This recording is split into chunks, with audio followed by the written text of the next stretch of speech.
Assalamualaikum warahmatullahi wabarakatuh. Selamat pagi semuanya. Perkenalkan, nama saya Putri Adiza Vidya Prendewi dari jurusan Manajemen Pendidikan Angkatan 2018B, NIM 074. Bagaimana kabarnya semuanya? Semoga senantiasa dalam lindungan Allah Subhanahu wa Ta'ala. Di sini saya akan membahas terkait dengan permasalahan kurangnya mahasiswa manajemen pendidikan dalam berpartisipasi pembelajaran daring, di mana pembelajaran daring ini muncul semenjak adanya pandemi COVID-19. Kita sama-sama tahu bahwasanya dari adanya pandemi COVID-19 ini terjadi perubahan dari beberapa aspek. Salah satunya yaitu aspek pendidikan, yang mana sistem pembelajaran yang semula luring berubah menjadi daring. Dari adanya perubahan sistem pembelajaran ini pastinya diperlukan adaptasi-adaptasi oleh pelaku pendidikan, baik itu pendidik maupun peserta didiknya.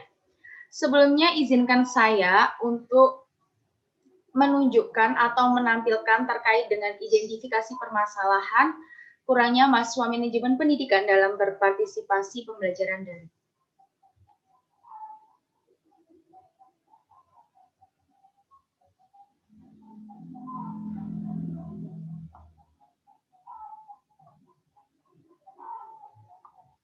Baik, permasalahan kali ini yaitu kurangnya mahasiswa manajemen pendidikan dalam berpartisipasi pembelajaran daring. Dari permasalahan tersebut terdapat alasan atau beberapa latar belakang. Yang pertama yaitu mahasiswa merasa bosan diakibatkan dari pembelajaran yang monoton karena kurang menghidupkan suasana belajar. Dan yang kedua yaitu dari pembelajaran daring ini biasanya sebagai bentuk penugasan yang terus-menerus sehingga berakibat pada munculnya rasa malas dari mahasiswa karena dinilai tidak efektif jika dilakukan secara terus-menerus pada setiap pertemuannya.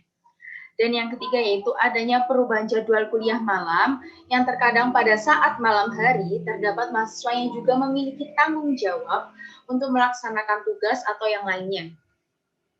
Di sini saya telah melakukan identifikasi masalah berdasarkan analisis SWOT, di mana kita sama-sama tahu bahwasanya SWOT ini terdiri dari strength, weakness, opportunities, dan threat.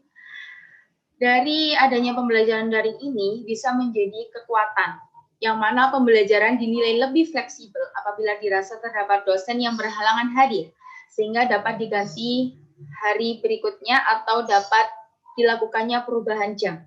Dan yang kedua yaitu mahasiswa sendiri dapat mengikuti perkuliahan di saat apapun selama tidak terkendala sinyal. Bisa dengan melakukan kegiatan yang lainnya. Untuk yang kedua yaitu weakness atau kelemahan, di mana dari kurangnya partisipasi mahasiswa dalam pembelajaran daring ini menyebabkan pembelajaran yang sifatnya monoton dan kurang menghidupkan suasana pembelajaran. Dan yang kedua yaitu perubahan jadwal kuliah malam yang terkadang pada malam harinya mahasiswa juga memiliki tanggung jawab untuk mengerjakan tugas atau tanggung jawab yang lainnya. Dan yang ketiga yaitu pembelajaran daring ini juga sebagai bentuk penugasan secara terus-menerus yang berakibat pada munculnya rasa malas untuk mahasiswa sendiri dan dinilai tidak efektif apabila dilakukan pada setiap pertemuan. Dan untuk opportunities atau yang biasa kita sebut dengan peluang, yaitu dari adanya pembelajaran daring ini dapat mengurangi angka penyebaran COVID-19. Dan untuk ancamannya, karena pembelajaran yang monoton dan memunculkan rasa malas untuk mahasiswa sendiri dapat mengakibatkan ketertinggalan sumber daya manusia itu sendiri. Padahal kita sama-sama tahu bahwasanya sumber daya manusia itu merupakan penggerak dengan adanya perubahan era seperti ini. Dan yang kedua yaitu peningkatan angka menikah usia muda. Karena kita juga tahu beberapa berita memunculkan bahwasanya dari adanya pembelajaran daring ini, banyak siswa yang merasa malas untuk melanjutkan sekolah. Sehingga dapat menyebabkan mereka untuk memutuskan menikah di usia muda. Pada proses pengambilan keputusan ini pastinya kita memerlukan beberapa opsi-opsi untuk memunculkan atau mengambil keputusan yang kita nilai itu sebagai hal yang terbaik, di mana pada tahap ini dari permasalahan yang telah kita analisis tadi dapat dimunculkan beberapa opsi sebelum kita mengambil keputusan. Yang pertama yaitu penggunaan platform pembelajaran daring yang berubah-ubah pada setiap pertemuannya, di mana bisa dilakukan sinkronus ataupun asinkronus. Yang kedua yaitu perubahan metode pembelajaran yang dapat memunculkan suasana yang menyenangkan. Yang ketiga yaitu dapat memberikan tugas secara terjadwal apabila dirasa mahasiswa memerlukan pemantapan pada materi tersebut, maka alangkah baiknya baru diberikan terkait penugasan tersebut. Dan yang terakhir yaitu adanya perkuliahan malam yang tetap dilaksanakan pada siang hari, di mana tanpa harus merubah jam perkuliahan, yang mana opsinya bisa diganti dengan melakukan platform yang memungkinkan seperti dengan sistem asinkronus. Dari beberapa solusi atau beberapa